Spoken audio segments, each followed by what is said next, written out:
कुंज बिहारी जय राधा माधव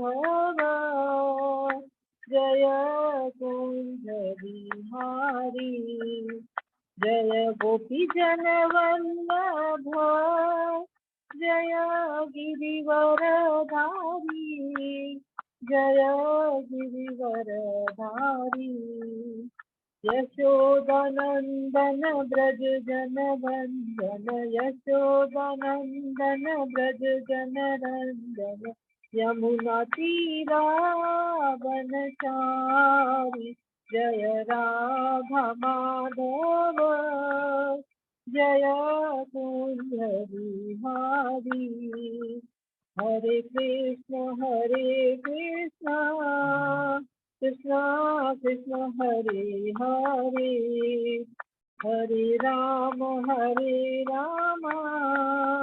राम राम हरे हरे हरे कृष्ण कृष्ण कृष्ण हरे हरे हरे राम राम राम हरे हरे हरे कृष्ण कृष्ण कृष्ण हरे हरे हरे राम राम राम हरे हरे गोविंद बोलो हरि गोपाल बोलो राधा रमन हरि गोविंद बोलो जय राधा माधव राधे जय राधा केशव राधे जय राधा मधुसूदन राधे जय राधा कुंज बिहारी राधे जय राधा गोविंद राधे जय राधा दामोदर राधे जय जगन्नाथाय बलदेव जय सुभद्रा जय गौर निताई जय गौर निताई गौर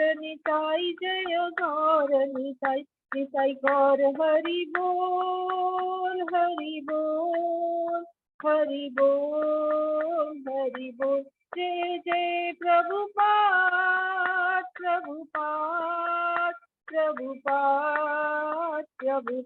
जय जय गुरुदेव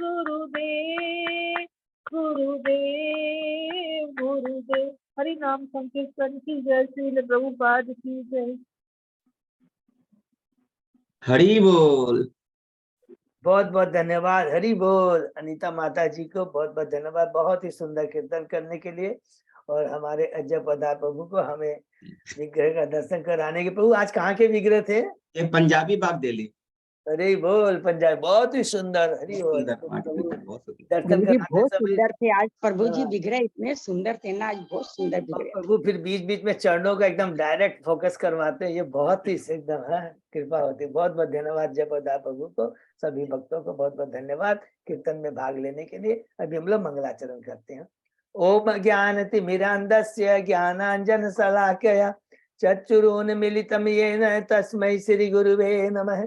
श्री चैतन्य मनोभीष्टं स्थापितं येन भूतले स्वयं रूपकदा मह्यं ददाति स्वपदान्तिकम्। वन्देऽहं श्री गुरु श्रीयुतपथकमलं श्री गुरु वैष्णवांच श्री रूपं साग्रजातं सहगना रघुनाथं वितं तं सजीवं स्वाद्वैतं सावभूतं परिजं सहितं कृष्ण चैतन्य देवं श्री राधा कृष्ण पादान सहगना ललिता श्री विशाखावितांत च। नमो ओम विष्णुपादाय कृष्ण प्रेष्ठाय भूतले श्रीमते भक्ति वेदांत स्वामिन इति नामनि। नमस्ते सरस्वती देवे गौरवाणी प्रचारिणी निर्विशेषा शून्यवादी पाश्चात देशतारिणी। वाञ्छा कल्पतरुभ्यश्च कृपा सिन्धुभ्य एव च पतितानां पावनेभ्यो वैष्णवेभ्यो नमो नमः। नमो महावदान्याय कृष्ण प्रेम पदायते कृष्णाय कृष्ण चैतन्य नामने गौरतिसे नमः।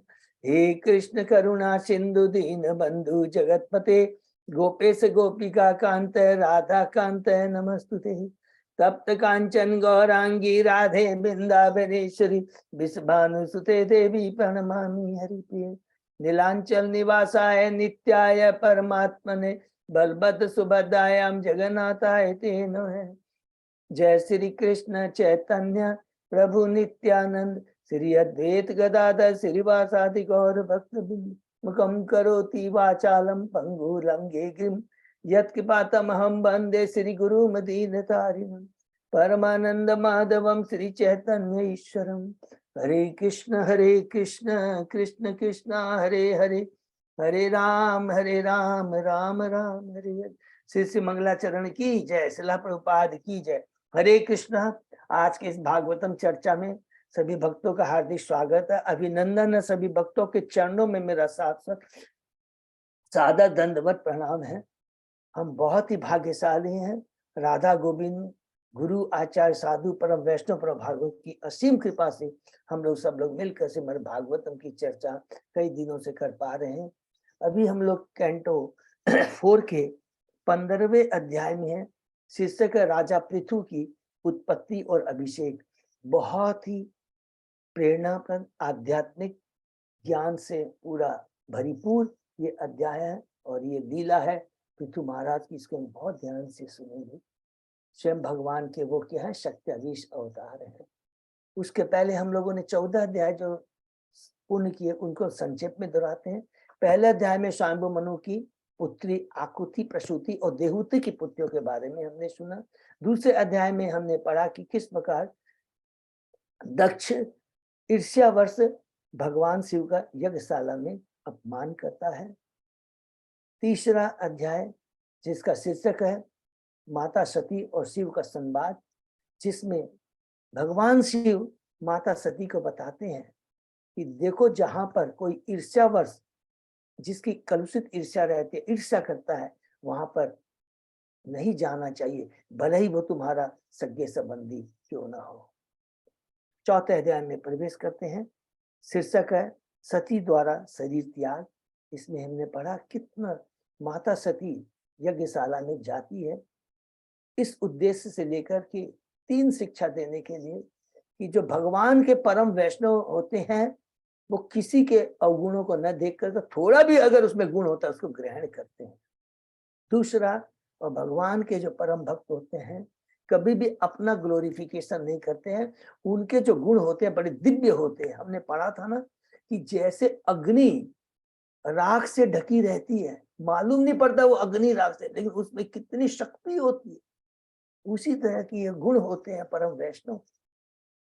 और तीसरा वो बताती है कि वैष्णव के चरणों में अपराध जो होता है बहुत ही, वो हमारी आध्यात्मिक पतन का बहुत बड़ा कारण होता है। भक्ति लता, चैतन्य महाप्रभु बताते हैं भक्ति लता का बीज बढ़ता जाता है, बढ़ता जाता, कोई रोक नहीं सकता है।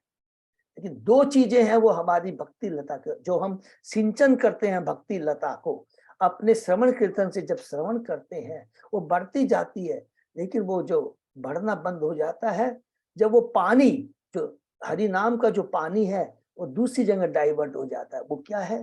पहला वैष्णव के चरणों में अपराध, और दूसरा कहते हैं कि प्रतिष्ठा की इच्छा, मान और प्रतिष्ठा की इच्छा। वो क्या करती है? कृष्ण नाम रूपी जल को टान लेती है, और जो हमारी रियल भक्ति की जो लता है उसको पूरा जल नहीं मिलता है, और धीरे धीरे वो सूख जाती है। बहुत इंपॉर्टेंट है। तो इसलिए वैष्णव के चरणों में अपराध नहीं होना चाहिए। और वो किस प्रकार अपना देह त्याग करती है, भगवान शिव के चरणों का ध्यान करती है। 5वें अध्याय में हम प्रवेश करते हैं। दक्ष के यज्ञ का विध्वंस, जिसमें हमने पढ़ा कि किस प्रकार भगवान शिव क्रोधित होते हैं सती माता के देह त्याग पर, और अपने योग शक्ति से एक असुर वीरभद्र को उत्पन्न कर करके दक्ष के यज्ञ को ध्वंस कर देते हैं, क्योंकि यज्ञ संपन्न होने वाला नहीं है। मालूम है कि वो यज्ञ यज्ञ करेगा वो संपन्न नहीं होगा, क्योंकि ऑलरेडी वैष्णव के चरणों में अपराध कर चुका है वो, नंबर 1। और कलुषित चेतना से वो यज्ञ करेगा, गलत है, हो ही नहीं सकता है। इसीलिए वो कहते हैं यज्ञ को विध्वंस कर देते हैं और उसके कलुषित चेतना वाले शरीर को नष्ट कर देते हैं, उसके धड़ को काट कर आहुति में डाल देते हैं। 6वें अध्याय में प्रवेश करते हैं, ब्रह्मा जी द्वारा शिव जी को मनाना, जिसमें हमने पढ़ा कि किस प्रकार ब्रह्मा जी दोनों को उपदेश देते हैं, हम बद्ध जीवों को देवताओं के माध्यम से, कि कभी भी वैष्णव के चरणों में अपराध नहीं होना चाहिए। और यज्ञशाला में भगवान शिव के पास में जाते हैं, कहते हैं उनके चरणों पर जाकर उनसे क्षमा मांगनी चाहिए। उसके बाद जाते हैं शिव को, हम बद्ध जीवों को शिक्षा देने के लिए शिव जी के माध्यम से फिर कहते हैं कि यज्ञ संपन्न करना बहुत जरूरी है। वेदों में ये यज्ञों की संस्कृति की है। ये क्या है? सभ्य समाज व्यवस्था बनाए रखने के लिए, वर्णाश्रम धर्म को बनाए रखने, जो कि अभी हम पढ़ रहे हैं बेन और पितु महाराज की, अंग महाराज की लीला में यही चीज पढ़ रहे हैं। बहुत जरूरी है, नहीं तो भक्ति कहाँ से करें? जब तक सभ्य मानव नहीं बनेंगे, मनुष्य योनि बड़ी दुर्लभ है, लेकिन यदि उसको सभ्य वर्णाश्रम का पालन नहीं करेंगे तो हम भक्ति कहाँ से करेंगे? पहले सतोगुणी लेवल पे तो आना पड़ेगा, पहले तमोगुणी से तो ऊपर उठे। तो यही चीज कहते हैं यज्ञ बहुत जरूरी है। और कहते हैं वैष्णव ब्राह्मण की कभी हत्या नहीं होनी चाहिए। क्या 7वें अध्याय में प्रवेश करते हैं, दक्ष द्वारा यज्ञ की समाप्ति। इस प्रकार भगवान शिव ब्रह्मा जी के आदेश का पालन करके यज्ञ को संपन्न करवाते हैं। और उसके बाद में जब हमने देखा कि जब यज्ञ संपन्न हो जाता है, उसमें 2 चीज शिव भगवान कहते हैं। पहली चीज ये कहते हैं कि जो भगवान का परम भक्त होता है वो कभी मान अपमान से ऊपर होता है। मैंने दक्ष को इसलिए नहीं मारा कि उसने मेरा अपमान किया, ईर्ष्यावश नहीं किया। वो भी भगवान का अंश, चेतना उसकी कलुषित है और भगवान का आदेश ही है कि भ्रमित मेरे अंश को भक्ति के पथ पे लाना और पुनः मेरे पास उसको भेज देना। ये है भक्तों का कार्य इस भौतिक जगत में। और उसके बाद में विष्णु आते हैं, यज्ञ संपन्न हो, दक्ष को कहते हैं, बहुत इंपॉर्टेंट बात कहते हैं, बहुत बड़ा तत्व ज्ञान, कि तुम्हें कभी भी शिव ब्रह्मा जो भी मेरे भक्त है उनसे भिन्न नहीं, मुझसे भिन्न नहीं समझना चाहिए। और दूसरा, मैं ही शक्तिमान हूँ, बाकी सब शक्ति है। मैं ही एकमात्र पुरुष हूँ, बाकी सब स्त्री है, प्रकृति है, स्त्री है, याद रखें। 8वें अध्याय में प्रवेश करते हैं। यहाँ पे से शुरू होता है स्वयंभू मनु के पुत्रों के वंशावली के बारे में, उत्तानपाद के बारे में। उसके पहले हमने बहुत सुंदर ढंग से पढ़ा धर्म और किस प्रकार वो अपनी बहन तुषा से ब्याह करता है और उसका क्या दुष्परिणाम होता है। उत्तानपाद स्वयंभू मनु के पुत्र हैं, भगवान के परम भक्त हैं, लेकिन माया के द्वारा प्रभावित होकर, वैसे देखिए ये सब हम बद्ध जीवों को लीला के माध्यम से भगवान बताते हैं कि माया इतनी प्रबल है, किसी को नहीं छोड़ती है। जब तक हम सदैव भक्तों के संग नहीं रहे, भक्तों के बीच रह करके भगवान के नाम की चर्चा नहीं करें। और बहुत सुंदर ढंग से वो कहते हैं कि उत्तानपाद के माध्यम से बताते हैं किस प्रकार वो अपनी पत्नी के प्रति आसक्त होकर करके एक राजा के कर्तव्य को भूल जाते। हरि कृष्णा, हरि बोल, सबको हरे कृष्णा बोल, हरि बोल, थैंक यू, हरि बोल। तो कभी भी हमें अपने राजा का जो कर्तव्य है, उसका पिता का पुत्र के प्रति क्या करते हैं, बहुत इंपॉर्टेंट ये शिक्षा है, उसको नहीं निभाते हैं। ध्रुव महाराज अपने को अपमानित समझ करके अपनी माँ के पास आते हैं। माँ अपनी एक परम भक्त, किस प्रकार एक पुत्र को संस्कार देना चाहिए, किसी के अमंगल की मत सोचो, कभी भी सुख दुख लाभ हानि है ये सब भगवान खुद देखते हैं। हाँ, तुम एक राजा का जो कर्तव्य तुम्हारे पिता ने नहीं निभाया है, तुम्हें आगे राजा बनना है, लेकिन तुमको उस चीज का ध्यान रखना है। और चौथा, भगवान की भक्ति से ही जो कुछ तुमको पाना है वो प्राप्त कर सकते हो, भगवान के अलावा कोई दूसरा नहीं दे सकता है। इवन तुमको भौतिक ऐश्वर्य की आवश्यकता तो भगवान के पास ही जाना, काम अकाम मोक्ष। और उसके बाद में भगवान माता के आदेश को पालन करके ध्रुव महाराज किस प्रकार घर छोड़ के चले जाते हैं। भगवान अपने प्रतिनिधि नारद को भेजते हैं। नारद की आदेश का पालन करते हुए ओम नमो भगवते वासुदेव का मंत्र करते हुए इस प्रकार मधुबन में यमुना नदी के तट पर भगवान की 6 महीने तक भक्ति करते हैं। इतना सुंदर हमने पढ़ा और भगवान को प्राप्त कर लेते हैं, अपने भगवान को अपने हृदय में धारण कर लेते हैं। देवता तक घबरा जाते हैं, वो सांस रोक लेते हैं, पूरे ब्रह्मांड की सांस रुक जाती है। देवता आते हैं दौड़ते हुए, भगवान कहते हैं घबराने की बात नहीं है, ये मेरे भक्त ध्रुव महाराज की दिव्य भक्ति का प्रभाव है। 9वें अध्याय में प्रवेश करते हैं। ध्रुव महाराज का घर लौटना, कि भगवान आते हैं, ध्रुव महाराज को दर्शन देते हैं। किस प्रकार ध्रुव महाराज भगवान को ग्लोरीफाई करता है, जब भगवान अपना संग उसके मस्तक में रहते हैं कि अभी मेरी चेतना कलुषित थी, आपके दर्शन से मुझे समझ में आया है ईश्वर और जीव में क्या संबंध है। भगवान कहते हैं तुम्हारी जितनी भी इच्छाएं हैं मैं पूरी करूंगा, 36,000 वर्ष तक तुम ध्रुवलोक में शासन करके मेरे धाम में वापस आओ। ध्रुव महाराज प्रसन्न नहीं होते हैं। देखिए भगवान का भक्त होता है, कितने उसको होती है कि मैंने जो गलती की है उसकी चिंता करता है, उसका इतना बड़ा पश्चाताप करते हैं कि अरे भगवान से मैंने भौतिक चीजें मांगी, गुरु का आदेश का मैंने पालन नहीं किया। ये 2 चीजें वो बार बार कर और तुरंत घर वापस आते हैं।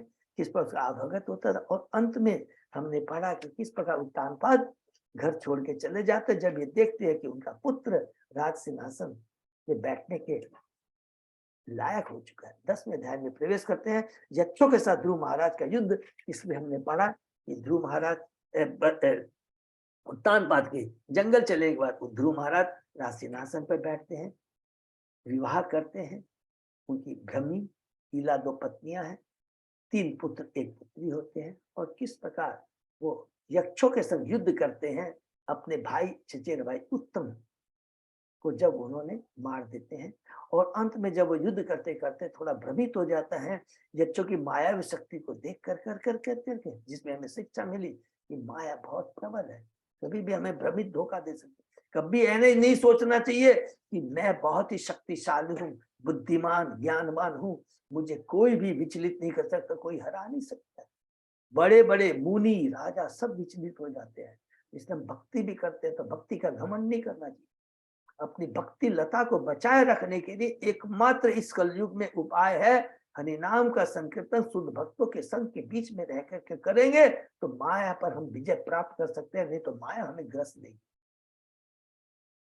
तुरंत मुनि आते हैं, कहते हैं ध्रुव महाराज तुम्हारे पास में तो नारायण निर्मित वाण है, उसका सदुपयोग करो। 11वें अध्याय में हम पहुंचते हैं।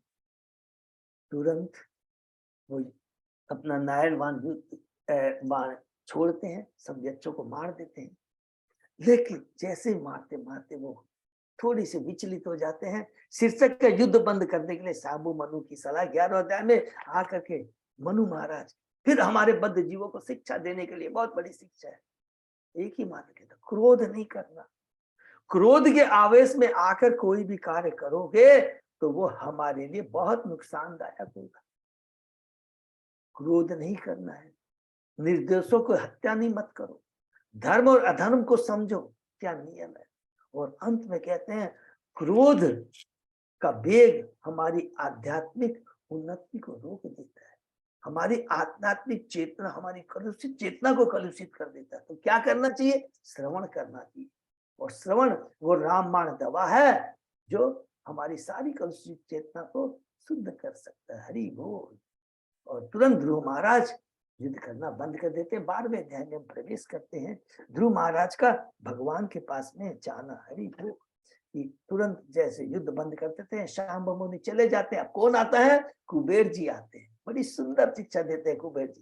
कहते देखिए सबसे ज्यादा मुझे खुशी है कि तुमने, जो कि भगवान का जो भक्त होते हैं ना, वो सदैव चेतना कलुषित भी होती है। तो आपने देखेंगे पूरा हमने पढ़ा है, देहूती माता हमने देखा है, दीति के बारे में हमने देखा है, कैसे तुरंत वो अपनी गलती को स्वीकार करके पश्चाताप करने लगे। कश्यप मुनि कहते हैं तुमने अपने पश्चाताप किया है, उस पश्चाताप की अग्नि में सब कुछ जल जाता है। हरि बोल।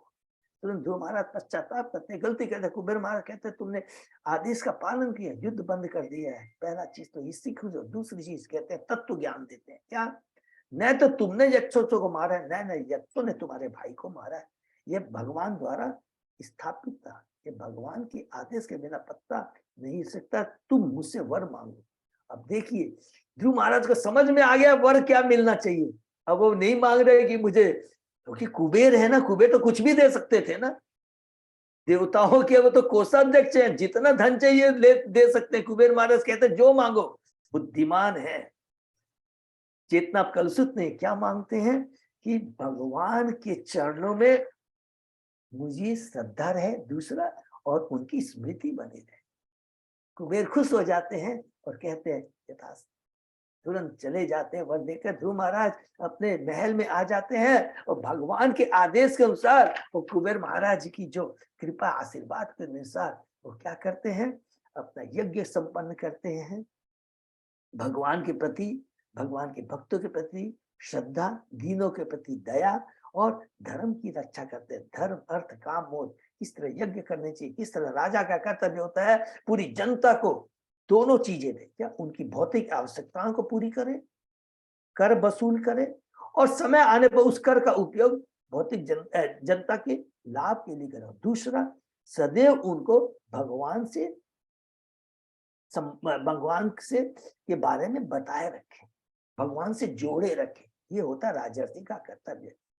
करते करते करते करते बद्रिका आश्रम में चले जाते हैं और बद्रिका आश्रम में जाकर करके हमने पढ़ा था बहुत ही सुंदर श्लोक में कि वो अपने भौतिक शरीर से ऊपर आ जाते हैं। जिस प्रकार एक नारियल होता है, पकने के बाद में जब हो जाता है तो अंदर से वो नारियल पूरा अपनी परत से अलग हो जाता है। भगवान के विष्णु दूत आते हैं और किस प्रकार ध्रुव महाराज भगवान के धाम चले जाते हैं। और धाम जाने के पहले दो चीज हम याद रखेंगे कि चेतना कितनी उत्तम है। क्या बोलते हैं ऋषियों को कि मैं भगवान के धाम जा रहा हूँ, कृपा करके मुझे प्रार्थना, मुझे आशीर्वाद दीजिए कि भगवान की भक्ति बने रहे। बेचारे वो ऋषि तो है भौतिक जगत में, आध्यात्मिक जगत, फिर भी देखिए कितनी बड़ी चेतना, उनसे आशीर्वाद मांग रहे। सदैव हमेशा जो भगवान की भक्ति करता है उसे आशीर्वाद की याचना करनी चाहिए। और फिर कहते हैं कि जिसके माध्यम से हम भक्ति में आगे बढ़े उसको नहीं भूलना चाहिए। माता, अपनी माता सुनीति को नहीं भूलते हैं। और फिर भगवान के दूत कहते हैं अरे तुम्हारे बोले बिना ही तुम्हारी माता देखो आगे आगे विमान में जा रही है, हरि को। और उसके बाद अंत में हमने पढ़ा कि ध्रुव महाराज के आख्यान को जो सुनता है तो भक्तों के मुखारविंद से वो अमृत को प्राप्त होता है, शाश्वत धाम को प्राप्त होता है, शाश्वत आनंद की प्राप्त करता है। 13वें अध्याय में प्रवेश करते हैं ध्रुव महाराज के वंशजों का वर्णन। जब ध्रुव महाराज भगवान के धाम चले जाते हैं उसके बाद में ऋषि मुनियों ने जो रहते हैं कि किसको राज सिंहासन पर बैठाया जाए, तो उत्कल को, जो कि बड़ा सबसे बड़ा भाई है, बत्सर उससे छोटा है, तो उत्कल को कहते हैं। लेकिन उत्कल जन्म से ही स्वरूप सिद्ध है, कोई चीज की आसक्ति नहीं है और वो मना कर देता है शासन पर, सिंहासन पर बैठने के लिए। तो उसके बाद में वत्सर को बैठाते हैं और वत्सर से हमने पूरी पढ़ा कि किस प्रकार उसकी परंपरा में महाराज अंग और अंग से बेन हुआ। महाराज अंग के बारे में उसके बाद में हमने पढ़ा बहुत सुंदर इसके अंदर में कि किस प्रकार अंग महाराज भगवान के परम भक्त थे और उन्होंने यज्ञ किया। लेकिन यज्ञ करने के बाद भी देखा कि देवता वहां पर नहीं आते हैं, दुखी हो जाते हैं। कहते हैं, पुरोहित कहती है देखिए हे अंग महाराज, आपने भी सब कुछ जितनी भी है सामग्री है, जितनी भी उतना पूरा आपने व्यवस्था की है, और हम ब्राह्मणों ने भी पूरे जितने भी श्लोकों का उच्चारण है किया है, लेकिन फिर भी समझ में नहीं आता ऐसा क्यों। उसके बाद में पुरोहित बताते हैं कि राजा इस जन्म में तो तुमने कोई गलत कार्य नहीं किया है, लेकिन पिछले जन्म में तुमने कुछ गलत कार्य किए जिसके चलते तुम्हारा पुत्र नहीं हुआ और पुत्र के लिए तुम्हें एक यज्ञ करना चाहिए। पुरोहित के आज्ञा अनुसार अंग महाराज यज्ञ करते हैं और यज्ञ पुरुष एक आते हैं स्वर्ण के पात्र में खीर रहती है। अंग महाराज वो खीर अपनी पत्नी सुनीता जो मृत्यु की पुत्री है उसको देते हैं और उनके गर्भ से बेन महाराज की उत्पत्ति होती है, प्रकट होते हैं। हमने पढ़ा बेन महाराज किस प्रकार कठोर निर्दयी था, सबका अपमान करता था और बच्चों अपने साथियों को मार देता था, निर्दोष पशुओं की हत्या कर देता था। अंग महाराज की बहुत बड़ी शिक्षा अंत में कहते हैं। पहले तो कहते हैं वास्तव में पुत्र व्यक्ति ही भाग्यशाली है, पुत्र न हो तो अच्छा था। हम लोग बोलते हैं ना कि नहीं होता तो अच्छा था। और उसके बाद में बहुत इंपॉर्टेंट बात कहते हैं जो कि हमें याद रखना चाहिए, इतनी इंपॉर्टेंट कि अच्छा है, कोई पुत्र होना अच्छा है कि उसके प्रति आसक्ति नहीं रहेगी। और अगर सुपुत्र है, मन एकदम ये प्रैक्टिकल, मन इसको बहुत डीपली समझना, कोई वर्ड टू वर्ड नहीं लेना। यहाँ पर ये दिव्य ज्ञान देना चाहते हैं कि अगर हमारा कोई भी संबंधी है, कोई भी मित्र है, भगवान से संबंधित नहीं है तो उससे रिश्ता नहीं करना चाहिए। अभक्त से रिश्ता नहीं करना चाहिए, सिंपल चीज है। वो नहीं देखना है अरे ये तो बहुत अच्छी बात यहाँ के लिए, बहुत मीठे शब्द कर रहा है, भगवान से जुड़ा नहीं है, भौतिकता में भी पड़ा हुआ है, उससे भी रिश्ता नहीं करना चाहिए क्योंकि उससे आसक्ति हो जाती है। केवल आसक्ति तो भगवान और भगवान के भक्तों के संग करनी चाहिए। और अंत में देखा कि अपने पुत्र के विहार से दुखी होकर के घर छोड़ करके वो चले जाते हैं। 14 अध्याय में प्रवेश करते हैं। राजा बेन की कथा। जब ऋषि देखते हैं कि कोई राजा नहीं रह गया, चोर उचक्के नागरिकों को तंग कर रहे हैं, तब उन्होंने डिसाइड किया कि हमें राजा बेन को ही राज सिंहासन पर बैठाना चाहिए। राजा सेन को जैसे ही बैठाते हैं वो सारे धार्मिक अनुष्ठान को बंद कर देते हैं। फिर सोचते हैं ऋषि राजा का समर्थन करना सांप को दूध पिलाने के समान हो गया, हमें उसे जाके समझाना चाहिए। और बहुत सुंदर ईश्वर तत्व के बारे में वो बताते हैं। कहते हैं कि राजा का कर्तव्य होता है प्रजा की रक्षा करना, और जब राजा रक्षा प्रति करता है और जब प्रजा सुखी रहती है तो इस जन्म में भी और मृत्यु के बाद भी वो सुख भोगता है। हे राजन, भगवान ही समस्त यज्ञों के भोगता है, अतः हे वीर यज्ञों को बंद न करे, अगर बंद करोगे तो सारे देवताओं का अनादर होगा। और उसके उत्तर में बेन कितनी जैसी मूर्खता जैसी बात कहता है जो हमने पढ़ा। कहता है कि आप लोग तो सब अनुभवहीन है, वास्तव में राजा ही आपका पालक है और आप पर पुरुष की पूजा कर रहे हो। राजा के अंदर ही सारे देवता सब कुछ रहते हैं, सब लोगों का वास है। उसके मूर्खतापूर्ण बातों को सुन कर करके ऋषि मुनि क्रोधित हो जाते हैं और क्रोधित हो कहते हैं उसे मारो, और अपने हुंकार से राजा को मार डाला।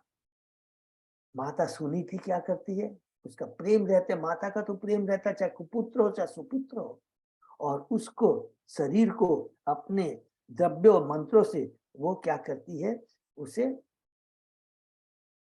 प्रिजर्व रखने का उसका निश्चय करती है। और दूसरी तरफ जब देखते हैं ऋषि मुनि कि कुछ भी नहीं, अभी तो कोई राजा नहीं हुआ, चोर उचक्के पुनः नागरिक को तंग करना शुरू कर देते हैं, तो उसके बाद में वो क्या करते हैं कि उन्होंने समझ लिया, ऋषियों ने समझ लिया बिना सरकार के राज्य नियम तथा व्यवस्था अस्त व्यस्त हो गई है। तब मुनियों ने निश्चित किया कि राजर्षि अंग के वंश को, बहुत इंपॉर्टेंटली हमने पढ़ा था, हम रिपीट करते हैं। अतः ऋषियों ने निश्चित किया कि राजर्षि अंग के अंग जो राजा के वंश को नष्ट नहीं होना चाहिए, क्योंकि इस वंश का वीर अत्यंत शक्तिशाली रहा है। ये बहुत इंपॉर्टेंट हमने पढ़ा। और उसकी संतानें भगवत परायण होती रही है, तो उसको जीवित रखना ये बहुत इंपॉर्टेंट हमने कल पढ़ा। प्रभुपाद जी कहते हैं अंग महाराज अत्यंत शुद्ध थे, क्योंकि वे भगवान जो कि वे महाराज ध्रुव के वंशज थे, किंतु उनका वीर मृत्यु की पुत्री सुनीता के संसद से दूषित हो चुका था, जिससे राजा बेन का जन्म उत्पन्न हुआ। ये हमने कल बार बार पढ़ा था, बहुत पावरफुल है गर्भाधान संस्कार। तब मुनियों ने राजा बेन के मित्र शरीर को जांघों का मंथन किया, जिससे एक बोना व्यक्ति निषाद उत्पन्न हुआ, जिसने राजा बेन के सारे पाप कृत्यों के फलों को स्वयं ग्रहण कर लिया। जिसे प्रभुपाद जी कहते हैं यह निषाद जाति सदैव पापपूर्ण कृत्यों में चोरी डाका शिकार में लगी रहती है। प्रभुपाद जी कहते हैं अंत में भगवान की दिव्य प्रेम भक्ति से चाहे कोई कितना ही पापी क्यों ना हो, भगवान के धाम जाने का पात्र बन जाता है। उसके बाद में हम लोग प्रवेश किए 15वें अध्याय में। राजा पृथु की उत्पत्ति और अभिषेक। निषाद उत्पन्न हो गया। बैन का शरीर में जितनी भी कलुषितता थी वो निकल जाती है। तो अब ऋषि क्या करते हैं कि राजा बैन के शरीर के दोनों बाहुओं का मंथन करते हैं, जिससे एक कपल उत्पन्न होता है। ऋषिगण जो वैदिक ज्ञान में पारंगत थे समझ गए कि यह कपल भगवान विष्णु के पूर्णांश का विस्तार है। ऋषियों ने कहा यह पुरुष तो संपूर्ण ब्रह्मांड का पालन करने वाला भगवान विष्णु का अंश है और यह स्त्री भगवान विष्णु से कभी अलग न होने वाली संपत्ति की देवी लक्ष्मी का अंश है। प्रभुपाद जी कहते हैं हमें संपत्ति की देवी लक्ष्मी की पूजा भगवान विष्णु के साथ साथ करनी चाहिए, अदरवाइज ये बहुत गलत होगा। इन दोनों में एक नर है जो पूरे संसार में अपने यश को फैलाएगा और इसका नाम पृथु होगा, हरि बोल। और दूसरी सुंदर दांतों वाली उत्तम गुणों से युक्त स्त्री का नाम अर्ची होगा, जो भविष्य में पृथु को अपना पति बनाएगी। फिर मैत्रेय मुनि विदुर को बताते हैं समस्त ब्रह्मांडों में पृथु महाराज की प्रशंसा स्तुति की। गंधर्वों ने उनकी महिमा का गायन किया। सिद्ध लोक के निवासियों ने उस पर प्रशंसा की। बड़े बड़े मुनि पीतरगण स्वर्ग के पुरुष भिन्न भिन्न लोकों से पृथ्वी लोक पे आ जाते हैं, हरि बोल। ब्रह्मा जी पृथु महाराज के हथेली की रेखाओं एक चरण के तलवों को कमर का चिन्ह देखकर समझ गए कि ये भगवान के अंश स्वरूप है। यहाँ पर प्रभुपाद जी बहुत इंपॉर्टेंट हमें तात्पर्य में बताते हैं, हर किसी को भगवान नहीं मान लेना चाहिए। किसी को भगवान का अवतार मानने के पूर्व शास्त्रों में वर्णित लक्षणों के अनुसार उसके स्वरूप की पुष्टि की जानी चाहिए। यदि हर कोई कहता है कि मैं भगवान हूँ, नहीं है, उसको बोलना चाहिए भैया तू भगवान है, तुम्हारे कुछ लक्षण तो भगवान के होने चाहिए, वो तुमको दिखाओ है। तो ये बहुत इंपॉर्टेंट शिक्षा है कि हम जब प्रचार में जाए इस तरह कोई अपने को भोली भाली जनता को बेवकूफ बनाने की चेष्टा करे तो हमें तुरंत इस बात का ध्यान रखना चाहिए कि तुम भगवान हो तो तुम्हारे कुछ लक्षण भी दिखाओ। यहाँ तक हमने पढ़ा, उसके आगे हम पढ़ते हैं आज। ओम नहीं नमो तो दिखाओ, है प्रभु, नहीं तो विश्व रूप दिखाओ। नहीं तो विश्व रूप दिखाओ, अरे वो, और नहीं तो एक अंगुली पर गोवर्धन पर्वत को उठा के दिखाओ। थैंक यू प्रभु, हरे कृष्णा, बहुत सुंदर। तो इसके आगे हम लोग पढ़ते हैं। ओम नमो भगवते वासुदेवाय, ओम नमो भगवते वासुदेवाय, ओम नमो भगवते वासुदेवाय। नारायण नमस्कृत्य नरं चैव नरोत्तमं देवी सरस्वती व्यासं ततो जयम् उदीरयेत्। नष्प्रायेषु अभद्रेषु नित्यं भागवत सेवया भगवती उत्तम श्लोके भक्ति भवति नैष्ठिकी। कृष्णाय वासुदेवाय देवकी नंदनाय च नंद गोप कुमाराय गोविंदाय नमो नमः। आराधयो भगवान भजेश तनय ततदाम वृंदावनम रमया काचित उपासना व्रजवधु वर्गेण्य कल्पिता। श्रीमद्भागवतम प्रमाणम अमलम प्रेमा पुमर्तो महान। श्री चैतन्य महाप्रभो मतमिदं तत् आदरो न पर। हरे कृष्ण कृष्ण कृष्ण हरे हरे, हरे राम राम राम हरे हरे। अध्याय 15 राजा पृथु की उत्पत्ति और अभिषेक। श्लोक नंबर प्रभु 11 है क्या? यस प्रभु, 11। हरि बोल। 11 तस्याभिषेक आरब्धो ब्राह्मणे ब्रह्मवादि भी आभिषेचनिकानि अस्मे आजुहु सर्वतो जना। तब ब्रह्मवादी ब्राह्मणों ने राजा के अभिषेक का सारा आयोजन किया। उत्सव में लगने वाली विभिन्न सामग्रियों का संग्रह चारों दिशाओं में लोगों ने किया। इस पर सब कुछ पूरा हो गया। सरित समुद्रागेयो नागा गावक गामृगा ध्यो क्षिति सर्वभूतानि समाजुहु उपायाम। अपनी अपनी शक्ति के अनुसार नदी, समुद्र, सर्व, पर्वत, सर्प, गाय, पक्षी, पशु, सर्वलोक, पृथ्वी लोक तथा अन्य सभी लोकों की जीवात्माओं ने राजा को भेंट करने के लिए विभिन्न उपहार एकत्रित किए। हरि बोल। क्योंकि भगवान का अभिषेक और रक्षम व भगवान के शक्ति अवेश अवतार सब याद रखेंगे। सो अभिषेक तो महाराज है, सुवासा साधु अलंकृत, पत्नया अर्चिषा अलंकृत्या विरिजे अग्नि इव अपरः। इस प्रकार सब वस्त्रों तथा आभूषण से अलंकृत महाराज पृथु का अभिषेक किया गया और सिंहासन पर बैठाया गया। वे आभूषणों से सज्जित अपनी पत्नी अर्ची के साथ, जो साक्षात लक्ष्मी है, अग्नि के समान लग रहे थे। हरि बोल। अग्नि के समान लग रहे थे। डेफिनेटली हमने पढ़ा है ना कि जब भगवान विष्णु है आते हैं, उनमें जो दिव्य तेज होता है, जब वो आते हैं, हमने पढ़ा था 7वें अध्याय में, तो जितने भी लोकपाल थे, जितने भी ब्रह्मांड के लोग आए थे, उनकी जो तेज है उनके सामने फीका पड़ जाता है। तो ये होता है भगवान और भगवान के भक्तों का तेज। तो अग्नि के समान लग रहे थे। तस्मे जार धन धन धंधो हेमम वीरवराशनम वरुण सलील श्रावम आत्पत्रम शशि प्रभम। ऋषि ने आगे कहा, हे विदुर, कुबेर ने राजा पृथु को सुनहरा सिंहासन भेंट किया। क्योंकि कुबेर तो क्या देवताओं के क्या है, कुदरत है, उनके पास बहुत धन है। तो उन्होंने क्या दिया? सोने का सिंहासन भेंट किया। वरुण देव ने एक छाता प्रदान किया जिससे निरंतर जल की फुहारें निकलती रही थी और जो चंद्रमा के समान प्रकाशवान था। वायुश्च बाल व्यजने धर्म कीर्तिमय सृजम इंद्र किरीटम उत्कृष्टम दंडम संयमनम यमः। वायु ने 2 चामर, धर्म ने यश को बढ़ाने वाला पुष्पहार, स्वर्ग के राजा इंद्र ने मूल्यवान मुकुट तथा यमराज ने विश्व पर शासन करने के लिए एक दंड प्रदान किया। हरि बोल। ब्रह्मा ब्रह्मयम वर्म भारतीहार मुक्तमम हरि सुदर्शनम चक्रम तत्पत्नी अव्याहतम श्रियम। श्री ब्रह्मा ने राजा पृथु को आत्मज्ञान से निर्मित कवच भेंट किया। ब्रह्मा की पत्नी भारती सरस्वती ने दिव्य हार दिया। भगवान विष्णु ने सुदर्शन चक्र दिया और उनकी पत्नी ऐश्वर्य की देवी लक्ष्मी जी ने उन्हें अविचल ऐश्वर्य प्रदान किया। सभी देवताओं ने राजा पृथु को तरह तरह की भेंटें दी। हरि ने, जो श्री भगवान के अवतार है और उपेंद्र कहलाते हैं, राजा को सुदर्शन चक्र भेंट दिया। स्मरण रहे कि यह सुदर्शन चक्र भगवान श्री कृष्ण या विष्णु का सुदर्शन चक्र नहीं है। हरि बोल। चूंकि महाराज पृथु श्री भगवान के अंश रूप थे, अतः उन्हें जो सुदर्शन चक्र भेंट में दिया गया वह मूल सुदर्शन चक्र की आंशिक शक्ति से युक्त था। हरि बोल। जो उसमें उस तरह की सुदर्शन चक्र ने जो भगवान विष्णु कृष्ण भगवान विष्णु 10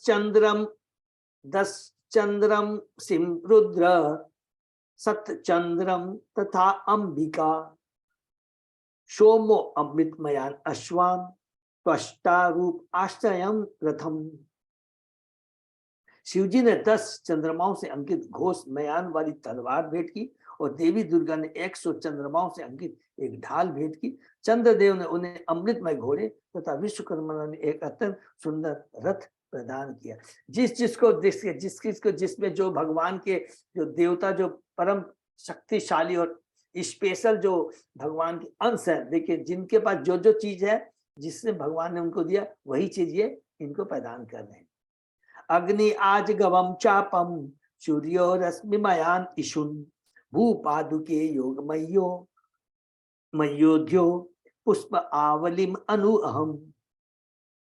अग्निदेव ने बकरे तथा गोरी की सींगों से निर्मित धनुष, सूर्य देव ने सूर्य प्रकाश के समान तेजवान बाण, भूलोक के प्रमुख देव ने योग शक्ति संपन्न चरण पादुकाएं तथा आकाश के देवता ने पुनः पुनः पुष्पों की भेंट प्रदान की।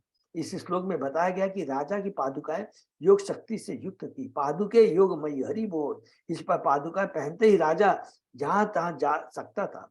योगी लोग इच्छा अनुसार एक स्थान से दूसरे को चले जाते, माने अष्ट सिद्धि से पूरी था, जा सकते। ऐसी शक्ति राजा पृथु की पादुकाओं में थी। हरि बोल। उनकी पादुकाओं में वो थे अष्ट सिद्धियां।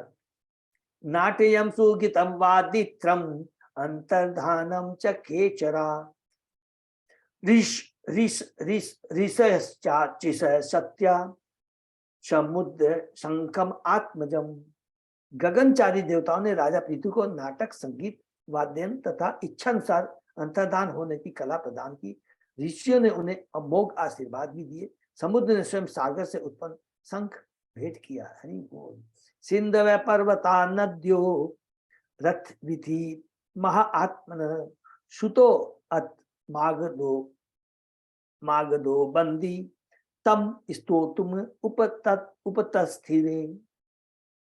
समुद्र पर्वतों तथा नदियों ने उन्हें किसी अवरोध के बिना रथ हाँकने के लिए मार्ग प्रदान किया। शुद्ध मागध तथा बंदी जनों ने प्रार्थनाएं तथा स्तुतियां की। वे सभी उनके समक्ष अपनी सेवाएं करने के लिए उपस्थित हो गए। जिसकी जितनी जितनी कैपेसिटी है, क्षमता होती है, उस हिसाब से हमें भगवान की पूजा करनी चाहिए, भगवान का अभिषेक करना चाहिए।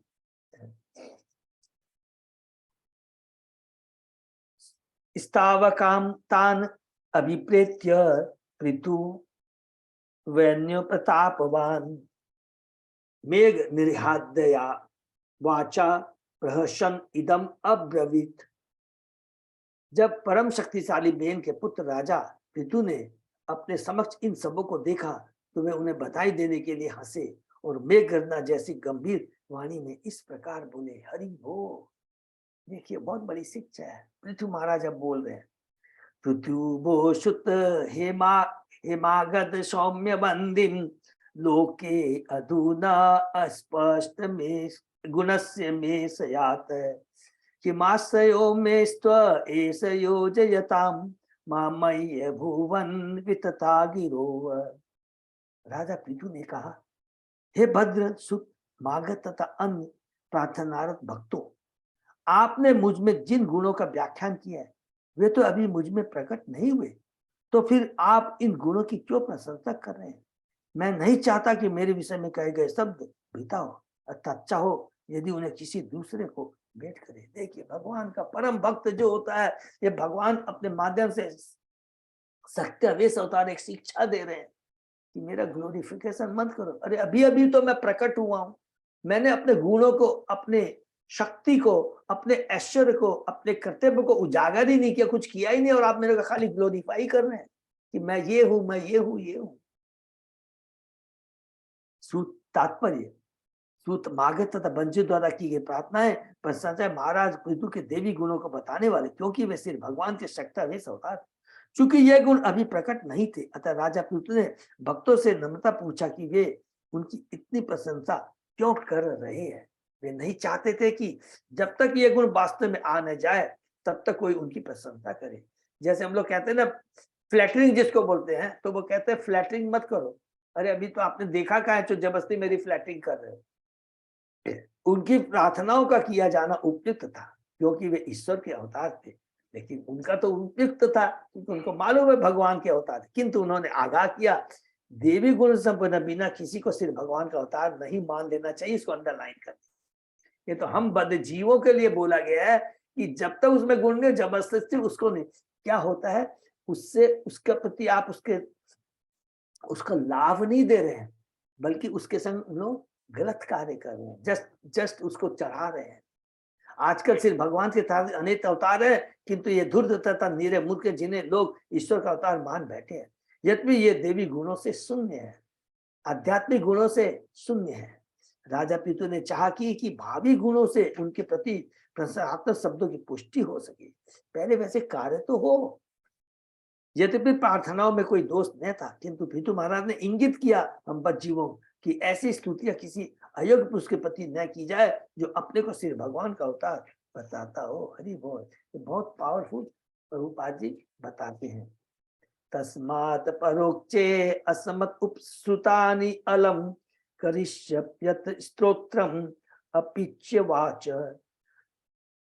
सती उत्तम श्लोक गुणानुवादे जुगुप्सितम न स्तवयन्ति सभ्या।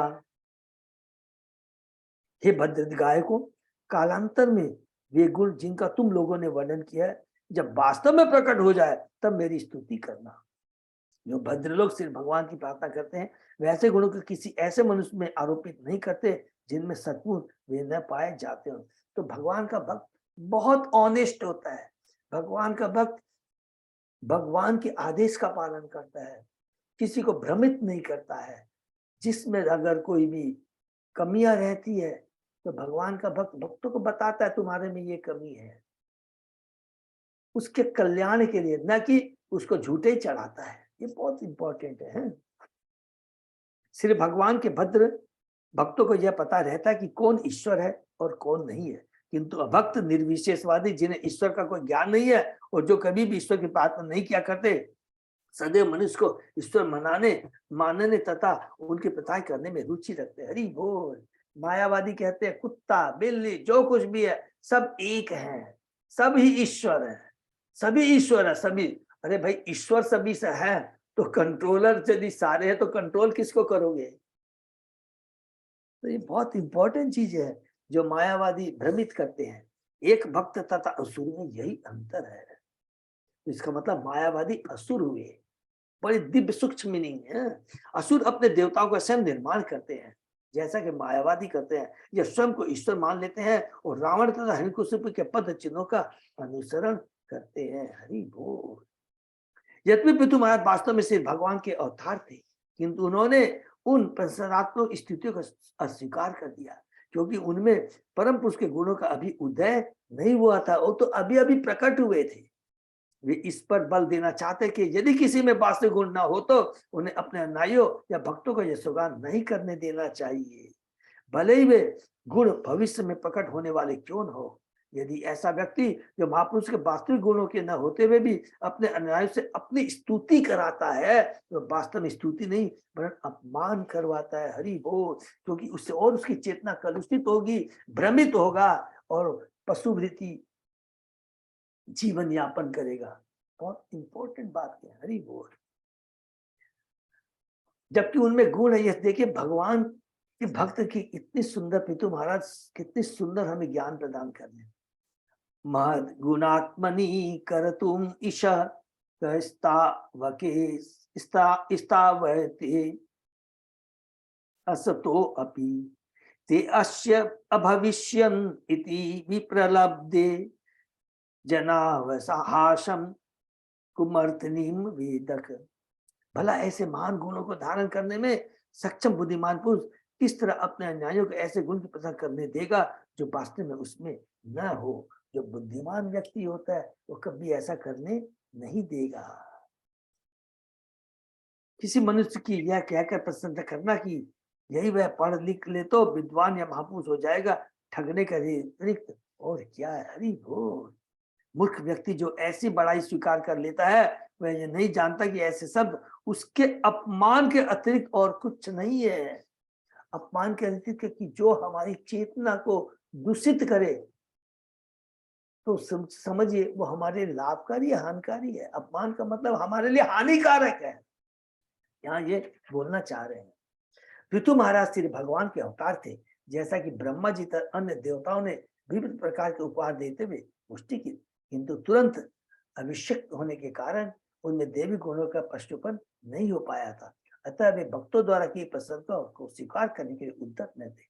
तथाकथित ईश्वर के अवतारों को राजा पृथु के इस आचरण से शिक्षा ग्रहण करनी चाहिए। इसको अंडरलाइन कर लेते हैं प्रभु प्लीज। देवी गुणों से भिन्न असुरों को अपने अनुयायियों की झूठी प्रशंसा ग्रहण नहीं करनी चाहिए। देखिए 2:5 लिखा है, हमारे में जो गुण है स्वतः ही प्रकाशित होंगे, क्योंकि भगवान का गुण प्रभुपाद जी, अभी नारद जी ने कहा था ध्रुव महाराज पूरा उसका पूरे ब्रह्मांड में उसकी ख्याति फैल जाएगी, वो अपने आप फैलेगी, हमको बोलने की दरकार नहीं। और भगवान के भक्तों का ग्लोरिफिकेशन होना ही चाहिए, क्लियर लिखा गया। लेकिन झूठी प्रशंसा हमारे पतन का कारण है, ये हमारे लिए बहुत हानिकारक है। ये शिक्षा पितु महाराज यहाँ दे रहे हैं। प्रभवो ही आत्मन स्तोत्रम जुगुप्सन्ति अपि विश्रुता ही मंत्र परमोदारा पौरुषम वा विगर्हितम। जिस प्रकार कोई सम्मानित तथा उदार व्यक्ति अपने निंदनीय कार्यों के विषय में सुनना नहीं चाहता, उसे अत्यंत प्रसिद्ध तथा प्रकार अपनी प्रशंसा सुनना पसंद नहीं करता। हरि बोल। वयम तु अविदिता लोके सुताद्या अपि वरिमभि कर्मभि कथा मानम गापयिष्यामि बालवत। राजा पृथु ने कहा, हे शुक आदि भक्तों, इस समय मैं अपने व्यक्तिगत गुणों के लिए अधिक प्रसिद्ध नहीं हूँ, क्योंकि अभी तो मैंने ऐसा कुछ किया नहीं जिसकी तुम लोग प्रशंसा कर सको। अतः मैं बच्चों की तरह तुम लोगों से अपने कार्यों का गुणगान कैसे कराऊं? हरि बोल। मैं बच्चों की तरह तुम लोगों से अपने कार्यों का गुणगान कैसे कराऊं? मुझे आशीर्वाद दो, मुझ पर कृपा करो कि मैं भगवान के आदेश का पालन कर सकूं। हमेशा हम लोगों को इसी तरह सोचना चाहिए कि जिस हमने पढ़ा था ना कि देखिए ध्रुव महाराज विमान पे जा रहे हैं, भगवान के धाम पे जा रहे हैं, फिर भी ऋषियों को कहते हैं अरे मुझ पर कृपा करो कि मेरे भगवान की भक्ति बने। तो इससे क्या होगा? रियल हमें आशीर्वाद मिलेगा, दिल से लोगों का आशीर्वाद मिलेगा और हम अपने कर्तव्यों का पालन कर सकेंगे, स्वयं भक्ति में आगे बढ़ेंगे और दूसरे भक्तों को भक्ति में अग्रसर करने में सक्षम हो पाएंगे, नहीं तो बिल्कुल कुछ नहीं कर पाएंगे। हरे कृष्णा। तो यहाँ पर राजा पृथु की उत्पत्ति और अभिषेक समाप्त हुआ। नेक्स्ट हम लोग शुरू कर सकते हैं। अजय प्रभु शुरू करते हैं क्योंकि टाइम है हमारे पास में। हाँ यस प्रभु जी। ओके। अध्याय 16 बंदी जनों द्वारा राजा पृथु की स्तुति। हरि बोल। अब मैत्रेवाच इति ब्रुवावरणं निपत्तिं गायका मुनि चोदिता तुष्ट मनसः तत्वाक अमृत सेवया। मैत्रेय ने कहा, जब राजा पृथु इस प्रकार बोले तो उनकी अमृत तुल्य वाणी से गायक अत्यधिक प्रसन्न हुए। तब वे पुनः ऋषियों द्वारा दिए गए आदेश राजा की भूरी भूरी प्रशंसा करने लगे। यहाँ पर मुनि चोदिता शब्द ऋषियों तथा साधु पुरुषों से प्राप्त आदेशों को सूचित करता है। यद्यपि महाराज पृथु अभी सिंहासन पर बैठे ही थे और उनके देवी गुण प्रकट नहीं हुए थे, तो भी सुत मागध तथा बंदी जनों ने समझ लिया था कि ये श्री भगवान के अवतार थे। वे ऋषियों तथा विद्वान ब्राह्मणों के द्वारा दिए आदेशों से ऐसा समझ पाए।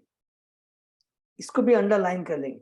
वे ऋषियों तथा विद्वान ब्राह्मणों के द्वारा दिए आदेशों से ऐसा समझ पाए क्योंकि वो ऋषि राजर्षि है, वो भगवान के क्या बोलते हैं बोनाफाइड वो गुरु है, परंपरा से जुड़े हुए हैं। वो जो बोलेंगे कभी गलत नहीं बोलेंगे।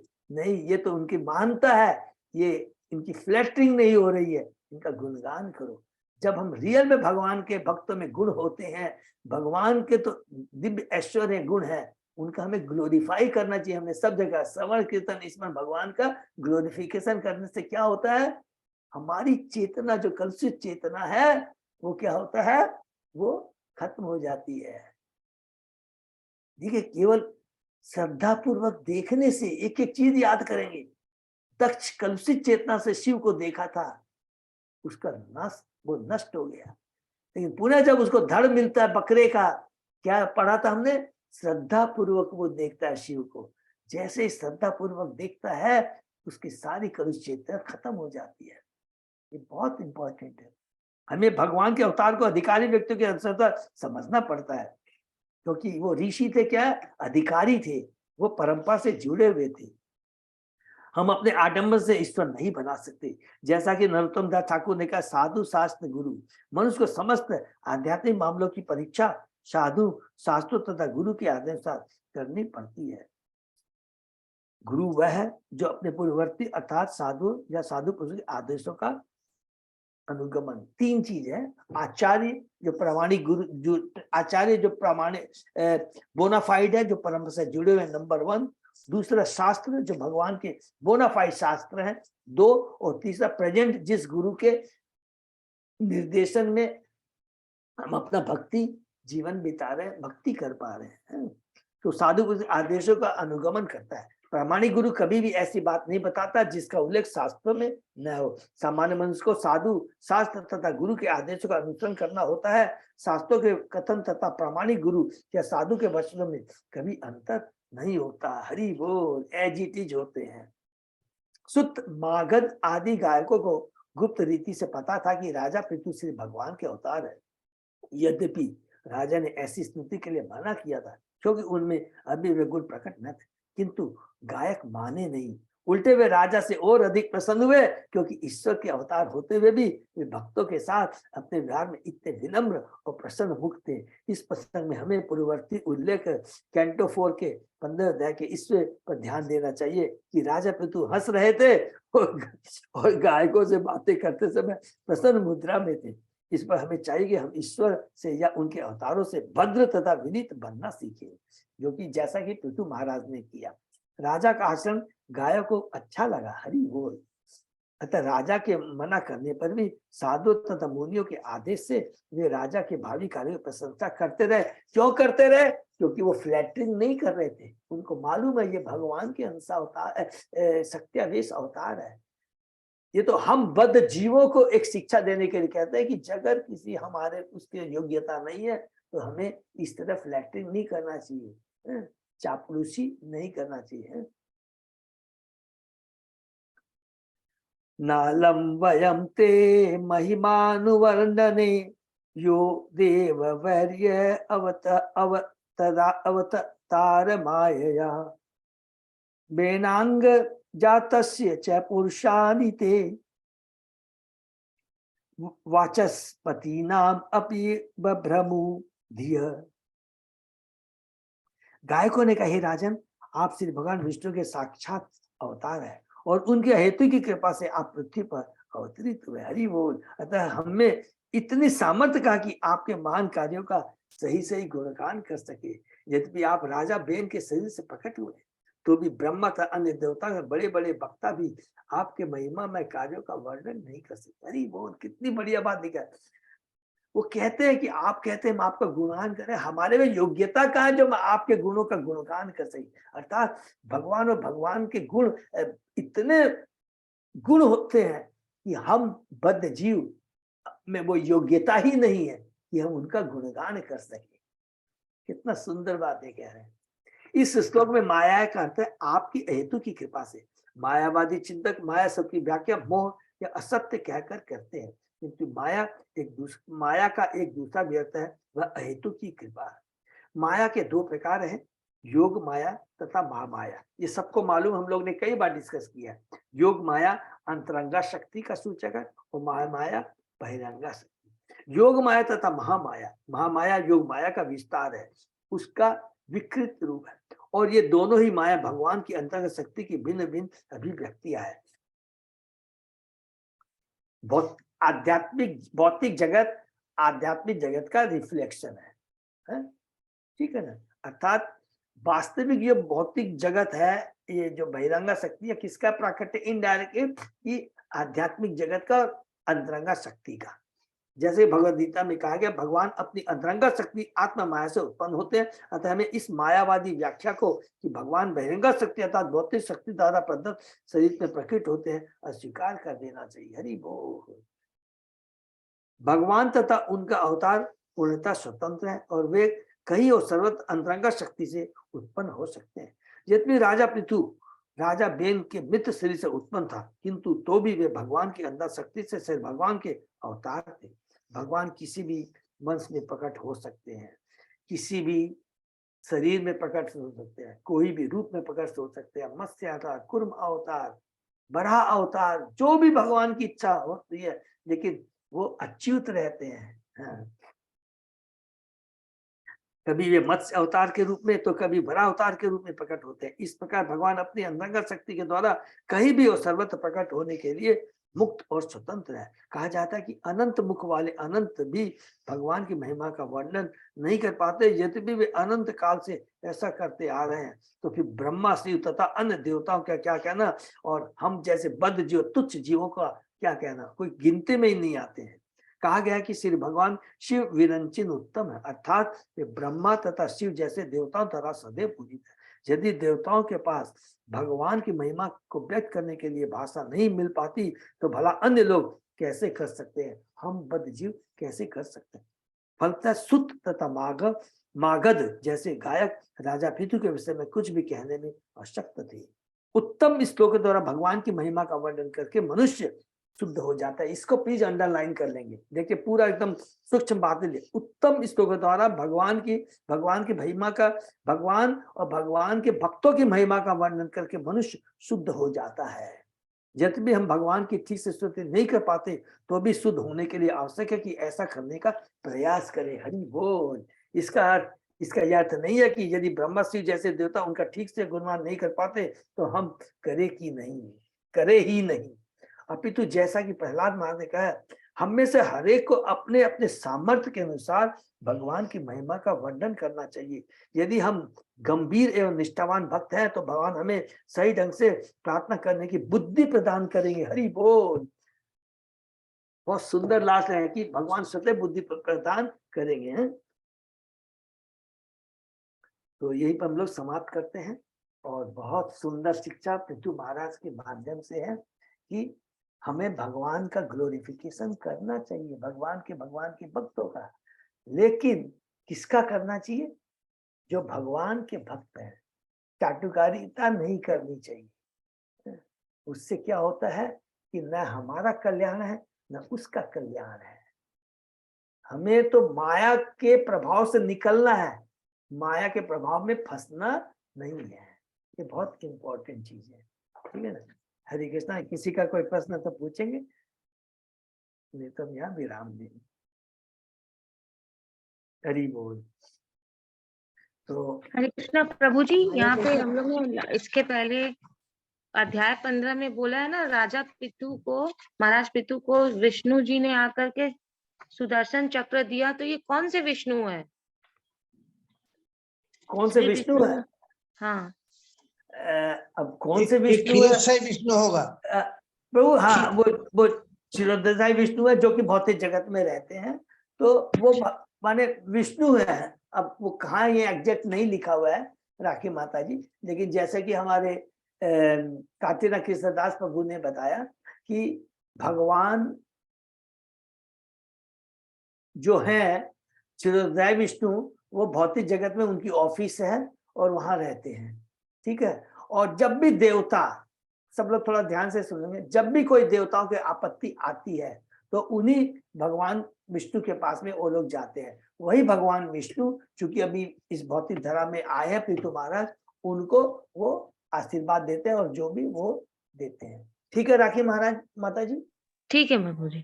क्लियर है? ये बहुत अच्छा प्रश्न है। Very good. बहुत अच्छा प्रश्न है। तो ये, और हमारे कार्तिक जैसा प्रभु ने भी एकदम परफेक्ट कहा है। और किसी का कोई प्रश्न? ठीक है, तो हम लोग यहीं पर विराम देते हैं। बहुत इंपॉर्टेंट है। उसके हम लोग यहाँ से आगे सोमवार को पढ़ेंगे। प्रभु कोई अनाउंसमेंट है? नहीं प्रभु जी, ऐसा कुछ नहीं है। थैंक यू सो मच प्रभु। तो हम लोग सोमवार को मिलते हैं। और मेरे को जस्ट हम लोग 3 तारीख का, उसके पहले 26 तारीख का है, सब लोग ध्यान रखेंगे हैं, बसंत पंचमी। और कल मुझे पता लगा कि हमारे भक्त हैं हमारे अजय पोधा प्रभु और निशा माता जी, उनकी कल एनिवर्सरी है। कल हम लोग तो रहेंगे नहीं, तो क्लास नहीं करेंगे, तो हमारा कर्तव्य होता है। देखिए अभी हमने जो पढ़ा है, हमारे भक्तों का हमेशा एक दूसरे को ददाती प्रति गृहणाति। तो सब लोग मिल करके प्रभु जी के लिए हरे कृष्ण महामंत्र बोलेंगे। हरे कृष्णा हरे कृष्णा कृष्ण कृष्ण हरे हरे हरे राम हरे राम हमारे wish you very very happy Krishna conscious anniversary Prabhu. Both Prabhu and माता जी, ये बहुत जरूरी है। और देखिए मैं कल जस्ट सोच रहा था, कई लोग सोचते थे कि आज एनिवर्सरी है तो हम लोग जाएंगे बाहर इधर उधर करेंगे, लेकिन प्रभु जी बोले मैं अपनी भक्ति विच क्लास में ये अपने को सेलिब्रेट करूंगा। हरि बोल। तो बहुत अच्छा लगा मेरे को। ठीक है ना? तो इसी तरह का हमें भावना है। तो बहुत बहुत धन्यवाद प्रभु आपको, माता जी को और सभी भक्तों को। ठीक है? एक दूसरे से कृपा बनाए रखें। यही विराम देते हैं। हरे कृष्ण। हरे कृष्ण। सही भक्तों का बहुत धन्यवाद। आज का सेशन ये विराम। सोमवार सुबह 7 बजे।